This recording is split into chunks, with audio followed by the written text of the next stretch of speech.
빌립보 교회에서 바울이 몸이 떠나서 이제 멀리 와서 하다 보니 이제 세월을 거슬러 로마 감옥까지 들어왔습니다. 그런데 계속해서 바울에게 빌립보 교회가 물질로 섬기면서 또는 사랑까지 보내면서 지속적인 섬김을 하니까 바울이 힘이 났단 말이죠. 왜냐하면 마음이 함께 한다는 것을 느꼈기 때문에 아마 무엇이든지 할 수 있는 용기가 생겼을 겁니다.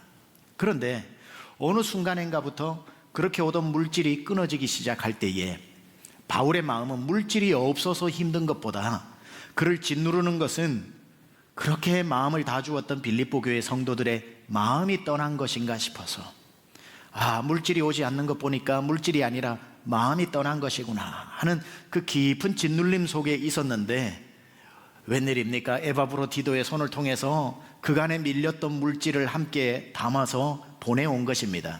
그것은 바울에게 있어서 물질이 온 게 아니라 마음이 온 것이지요. 그럼 그렇지, 빌립보 성도들의 마음이 바뀐 게 아니구나, 빌립보 교회 성도들의 마음이 돌아선 게 아니구나.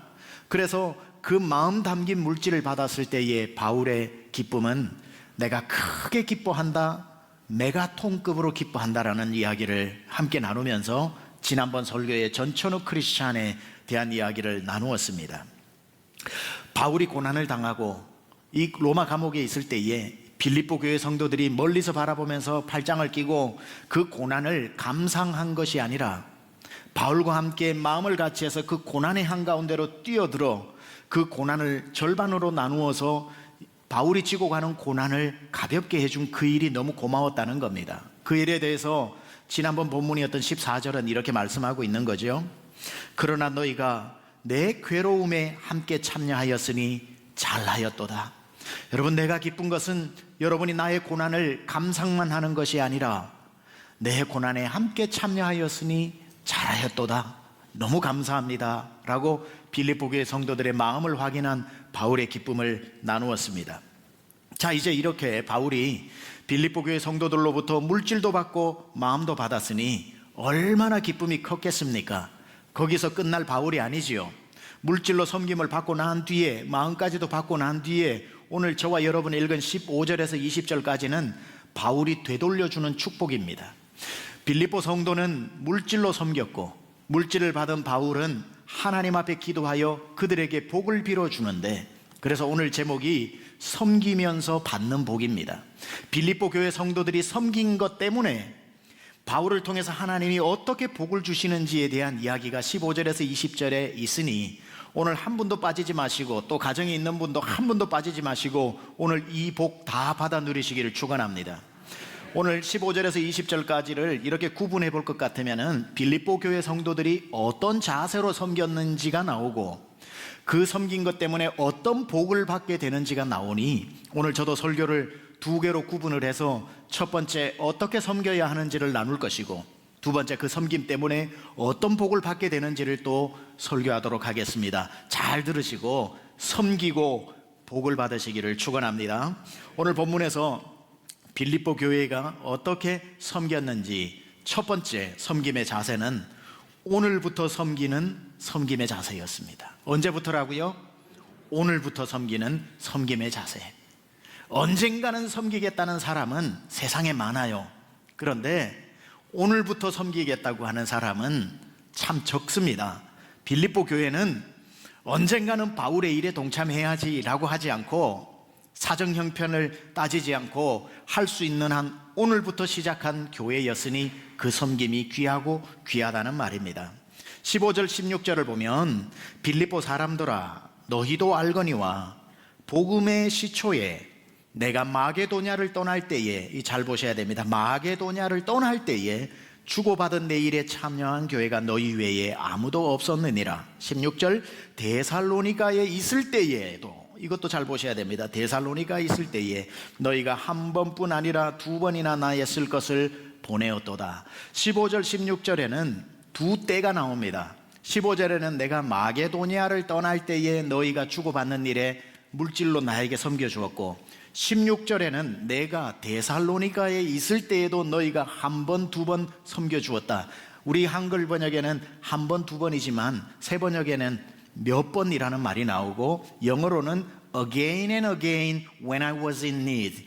자주 반복해서라는 뜻입니다. 자, 여기 두 때가 나오는데 15절에 빌립보 교회 성도가 바울을 언제부터 섬기기 시작했냐면 마게도냐를 떠날 때라고 했는데, 자, 이게 무슨 말이냐면 빌립보 교회를 개척하고 그 다음 개척한 교회가 데살로니가 교회, 그 다음 개척한 교회가 베레아 교회입니다. 이 세 교회를 일컬어 마게도니아 교회라고 합니다. 마게도니아 교회를 개척하고 난 뒤에 이제 사도행전 17장에 가면 아테네로 내려가게 되고 18장에는 고린도로 내려가게 됩니다.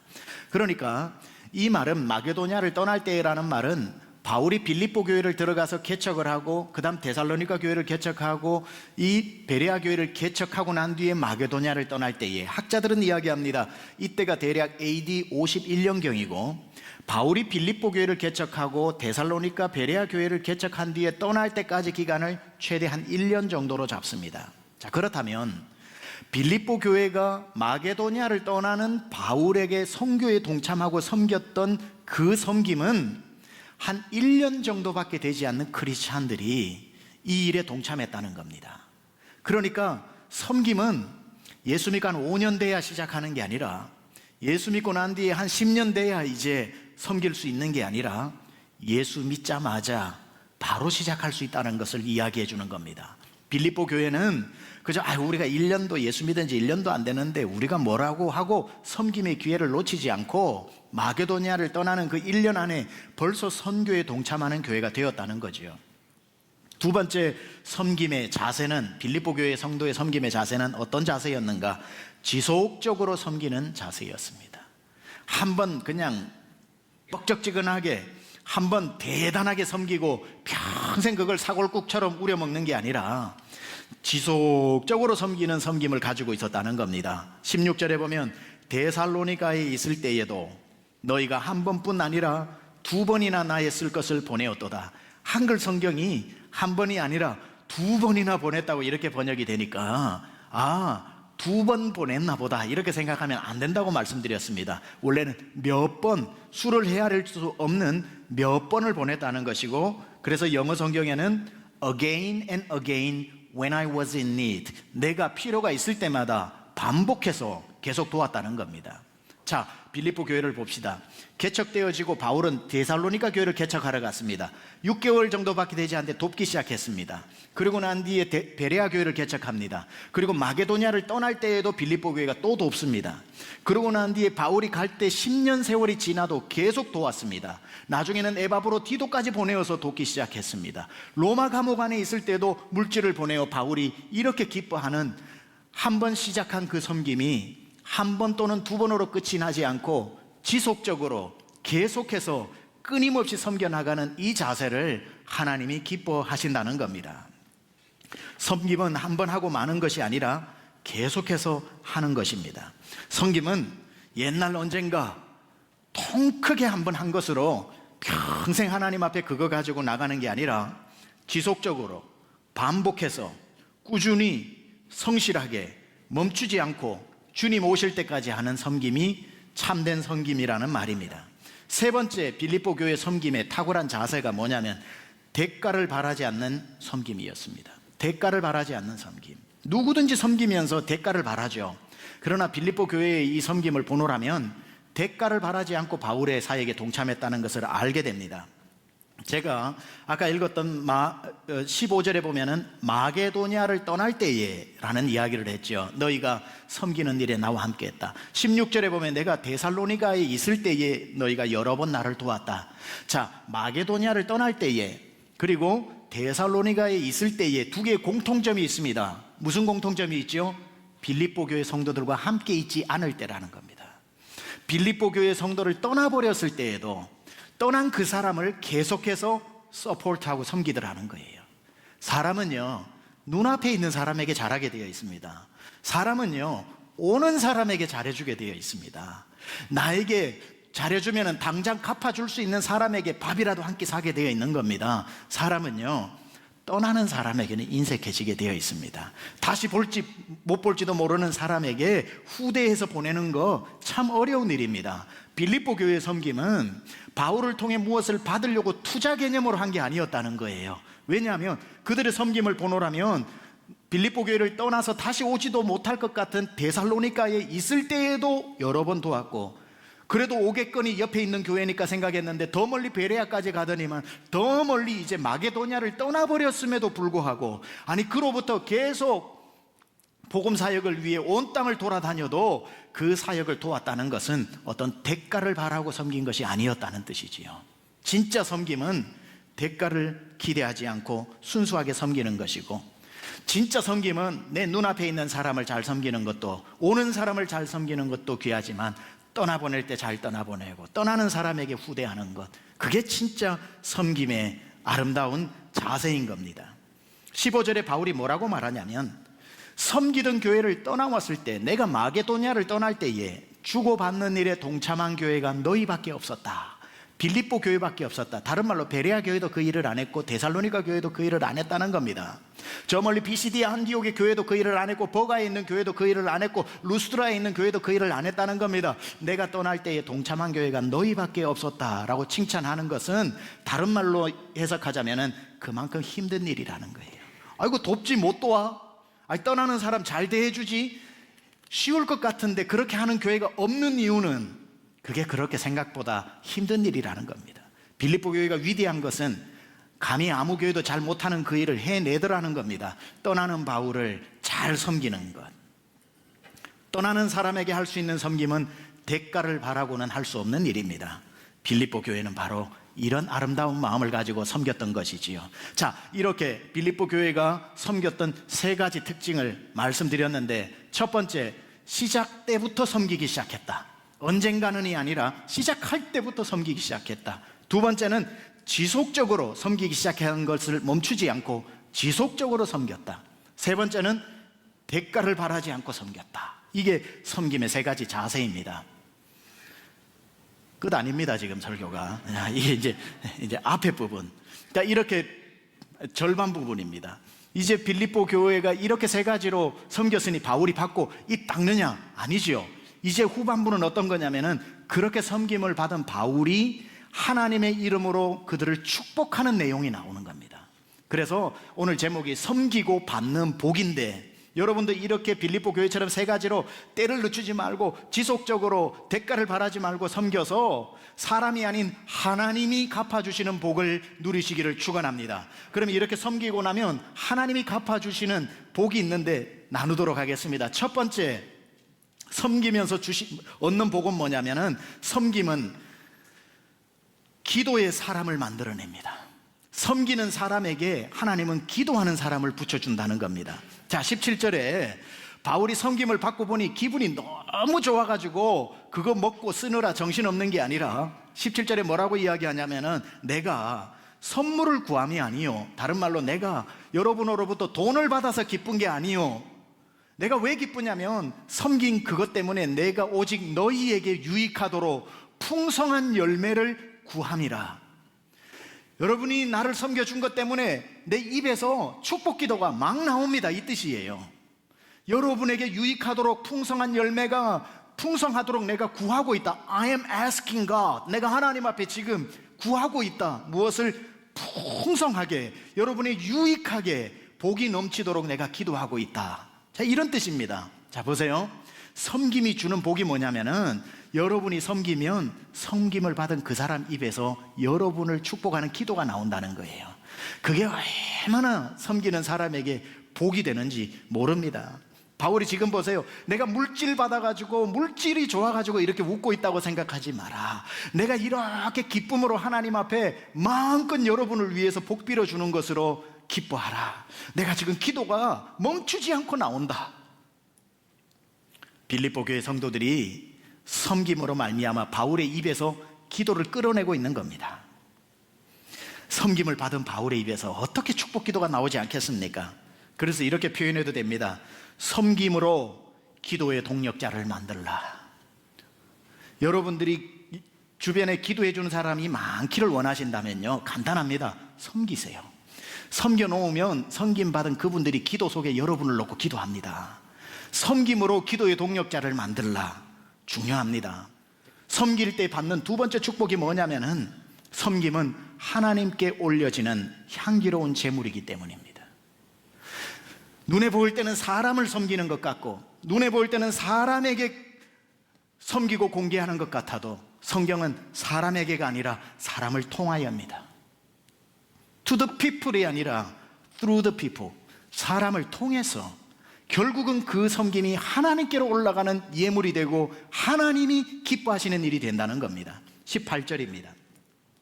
내게는 모든 것이 있고 또 풍부한지라 에바브로 디도편에 너희가 준 것을 받음으로 내가 풍족하니 이는 받으실 만한 향기로운 제물이요 하나님을 기쁘시게 한 것이라. 바울이 기쁜 이유는 여러분이 나를 섬긴 게 아니라 나를 통하여 이게 하나님께 올라가는 향기로운 제물이 되었다. 내가 기쁜데 내 기쁨하고는 비교할 수 없이 하나님의 기쁨이 됨이라. 이 신비를 알면 섬길 수 있다는 거예요. 아유, 사람에게 잘하면 버릇 나빠져. 사람을 바라보면 그렇게 생각해요. 그러나 섬김은 그 사람을 보는 것이 아니라 그 사람을 통해 하나님 앞에 이 향기로운 제물이 올라간다. 내가 이 섬김을 통해 사람을 기쁘게 하는 것을 넘어 하나님이 기뻐하시는 일이라는 눈이 열리면 이 기회를 놓치지 않게 되는 거죠. 마태복음 10장 40절에서 42절은요, 너희를 영접하는 자는, 예수님의 말씀입니다. 나를 영접하는 것이요, 나 예수를 영접하는 자는 나 보내신 아버지 하나님을 영접하는 것이니라. 선지자의 이름으로 선지자를 영접하는 자는 선지자의 상을 받을 것이요, 의인의 이름으로 의인을 영접하는 자는 의인의 상을 받을 것이요, 또 누구든지 제자의 이름으로 이 작은 자 중 하나에게 냉수 한 그릇이라도 주는 자는 내가 진실로 너희에게 이르노니 그 사람이 결단코 상을 잃지 아니하리라 하시니라. 할렐루야. 이게 보여야 된다는 거예요. 내가 사람이 아니라 선지자의 이름으로 선지자를 대접하면, 내가 선지자를 대접하고 것으로 끝난 게 아니라 그게 그 사람을 통해 하나님께 올려지는 제물이 되고 하나님의 기쁨이 되었다가, 나는 선지자로 살지도 않았는데 천국 가면 선지자들 나와라 하나님이 불러서 선지자들의 그 영광의 면류관을 씌워줄 때, 누구 이름을 너도 나와. 제가 왜요? 너 선지자 대접했잖아. 선지자가 받는 상을 너에게 주겠다라고 하는, 누구든지 선지자의 이름으로 선지자를 대접하면 선지자의 상을 받을 것이요, 누구든지 의인의 이름으로 의인을 대접하면 하늘나라 갔을 때 의인들이 받는 그 상을 받을 것이고, 누구나 무시하고 아무렇지도 않게 대했던 한 소자에게 목마름을 기억하고 물 한 잔을 대접한 것도 결단코 하나님이 잊어버리지 않고, 내가 이 소자에게 물을 대접한 게 아니라 이 물이 그 소자를 통해서 하나님 앞에 올려지는 아름다운 향기로운 제물이 되었기 때문에 나중에 천국 갔을 때는 물 한 잔을 주시는 것이 아니라 생명수 강가의 내목을 죽이도록 하나님 만들어 주시는 겁니다. 이 눈이 열릴 때에는 사람을 기쁘게 섬길 수 있는 거예요. 사람을 섬기는 게 아니라 사람을 통해서 하나님을 섬기는 것이라는 것, 이게 빌립보 교회 성도들의 자세였다는 겁니다. 나는 다 있다, 에바브로 디도편을 통해서 준 것도 고맙다. 그러나 내가 기쁜 것은 여러분이 나를 섬긴 것 때문이 아니라 나를 통해 하나님께 향기로운 제물이 되고 하나님께 기쁨이 되었다는 이 18절의 말씀을 기억해야 되는 겁니다. 우리는 이것을 깨닫지 못해서 안타까운 것은 그렇게 우리 앞에 보석같이 귀한 기회들을 놓쳐버리는 겁니다. 내가 이 사람을 섬김으로 말미암아 하나님 앞에 올릴 기회가 되었는데, 내가 이 사람을 그저 보내지 않고 물 한 잔 대접해서 내가 하늘나라에 하나님이 생수로 돌려줄 수 있는 기회를 놓쳐버리는 일들이 오늘도 수도 없이 우리 앞에 이 기회가 지나가 버리는 겁니다. 기회 지나가기 전에 해야 되는데, 도와야 할 가난한 사람을 눈앞에 두고도 놓쳐버리고, 선교지에서 수고하고 잠시 쉬러 또 어떤 찰제하러, 위찰 회복하러 들어온 선교사님과 대화를 나누면서도 대화 끝나고는 아이고 기도하겠습니다, 다음에 밥 한 끼 하시죠 하고 그냥 돌려보내는 일들이 얼마나 많은지 모릅니다. 아는 사람은 기회다 이러는데, 이분을 통하여 하나님 앞에 내가 향기로운 제물과 하나님의 기쁨이 되는 기회라고 그러는데, 그걸 모르는 사람은 다음에 기회 될 때 밥 한 끼 하자고 온 기회도 놓쳤는데 다음 기회가 어떻게 옵니까? 근데 그렇게 하는 이유는 두 가지겠죠. 정말 마음은 원이로되 아무리 내가 내 지금 지갑과 주머니를 생각해도 10원짜리 한 장 없는 인생에 고단하고 정말 가난할 때가 왔을 때는 하나님 그 마음 다 이해하셔요. 마음으로 섬긴 것도 섬김이니까. 그거야 100번 이해하지만 훨씬 많은 경우 내 앞에 도울 기회가 있고 섬길 기회가 있는데도 섬김을 놓치는 이유가 뭔 줄 아세요? 섬겨야 된다는 걸 꿈에도 생각 못하니까 그래요. 습관이 안 되어 있어서. 습관이 안 되어 있으니까 이야기하다 그냥 헤어지는 겁니다. 선교지에서 죽을 고생하며 복음 전하다가 잠시 방문하여 내 앞에 서서 있는 선교사님을 보면서도 어떻게 좀 섬길까 하는 마음이 안 드는 겁니다. 물질이 없어서가 아니라 습관이 안 되어서. 습관이 된 사람은요, 속으로 할렐루야 하면서 선교사님 시간 있으세요? 공리에 가서 짜장면이라도 드시자고, 급하면 짜장면이라도 대접하고, 커피라도 한 잔 대접하고 싶다고 커피 드시자고 약속이 있었어요. 잠시만 계세요. 커피 카드라도 사서 드리고, 당장에 주머니에 몇 푼이 있으면 몇 푼이라도 드리면서도 죄송하다고, 내가 당장에 없어서 그렇다고. 꿈에도 생각 못하는 사람이 있는가 하면 다가온 기회를 절대로 놓치지 않는 사람도 있다는 거예요. 그 사람을 통해 하나님 앞에 섬길 기회를 왜 놓칩니까? 너무 많은, 돌아보면 좋은 기회인데 놓치고 마는 그런 안타까운 일들이 있는데, 놓친 건요, 내 앞에 있는 그 사람을 놓친 게 아니라 하나님께 드릴 수 있는 기쁨의 제사의 기회를 놓친 겁니다. 그러니 안타까운 거죠. 여러분, 기회 지나가기 전에 여러분 이러한 섬김의 기회를 찾아서 하나님 앞에 많이 쌓으시길 축원합니다. 마지막 말씀 마무리하면서 세 번째 섬김의 축복이 뭐냐면, 섬김은 하나님이 풍성하게 쓸 것을 채워주신다. 섬기면 우리가 왜 못 섬기는 줄 아세요? 나한테서 나가기만 한다고 생각하니까 그래요. 근데 섬길 줄 아는 사람은 뭘 아는 줄 아세요? 나에게서 나가는 게 아니라 나가면 하나님이 채워주신다는 것을 아는 겁니다. 여기 19절에 보니까 나의 하나님이 그리스도 예수 안에서 영광 가운데 그 풍성한 대로 너희 모든 쓸 것을 어떻게? 채우시리라. 오늘 이 말씀 보세요. 여러분 빌립보 성도들이여, 나를 섬겨서 여러분의 어려운 형편이 더 허리띠를 졸라매야 되는 어려운 형편이 된 줄 압니다. 왜? 섬김은 나에게 희생의 어떤 부분이 나가야 하는 것이니까. 그러나 바울이 이야기하는 겁니다. 여러분이 나를 섬긴 그대로 하나님께서 그리스도 예수 안에서 영광 가운데 그 풍성하신 대로 너희 모든 쓸 것을 채우시리라. 여러분 한번 생각해 보세요. 내가 쓰는 건 내가 쓰는 거고 채우는 건 하나님이 채우신다면 누가 능력이 많아요? 쓰는 내가 능력이 많겠습니까? 채우시는 하나님의 능력이 많겠습니까? 내가 아무리 많이 써도 채우시는 하나님을 어떻게 이깁니까? 따라서 하나님이 영광 가운데 필요한 것을, 모든 것을 넉넉하게 채우신다는 믿음을 가지고 있는 사람은 기회가 왔을 때 섬기게 되는 것이고, 바꾸어 그렇게 순수하게 섬기는 모습을 봤을 때 하나님은 성경에 기록한 대로 풍성한 대로 쓸 것을 채워주실 줄 믿습니다. 저는 여러분이 지금까지 이런 생활 잘 해오셔서 44년 강남중앙침례교회 칭찬받는 교회 된 줄 믿습니다. 시작하신 그걸 멈추지 마시고, 저는 우리 교회에 와서 참 많은 성도님들을 통해서 감동을 받습니다. 요즘 많이 쓰는 용어를 빌리자면 우리 교회는 섬김의 끝판왕들이 많습니다. 정말 잘 섬기셔요. 자, 그러나 섬기신 분들에게 또 달리는 말에 채찍질한 주마가편이라고, 지금까지 해오신 것으로 만족하지 마시고 주님 나라 갈 때까지 계속 하십시오. 하늘에서 상이 클 것입니다. 그러나 마음은 있었으나 여러분이 미처 생각하지 못했다고 오늘 설교 듣다가 해야 되는 것이구나 라는 거룩한 도전이 생겼다면 더 이상 미루지 마시고 지금부터 시작하시기 바랍니다. 늦지 않았습니다. 하나님께서 그 영광 가운데 쓸 것을 넉넉히 채워주실 줄 믿습니다. 여러분이 소자한 사람을 이렇게 세우고 낙심한 사람에게 밥 한 끼 사주면서 살려주고 정말 소망 없는 사람의 소망을 세워주고 찾아주는 그 일을 하다 보면 한 가지 알게 될 것입니다. 내가 사람을 이렇게 세운 게 아니라 이렇게 세우는 중에 하나님이 날 이렇게 세워주셨다는 것. 내가 사람을 살린 게 아니라 사람 살리는 것 때문에 하나님이 날 살려주셨다는 것. 결국은 섬기면서 살아나는 사람은 내가 된다는 사실입니다. 이 섬김의 신비와 섬기면서 받는 이 복을 다 누리시기를 우리 주 예수 그리스도 이름으로 축원합니다.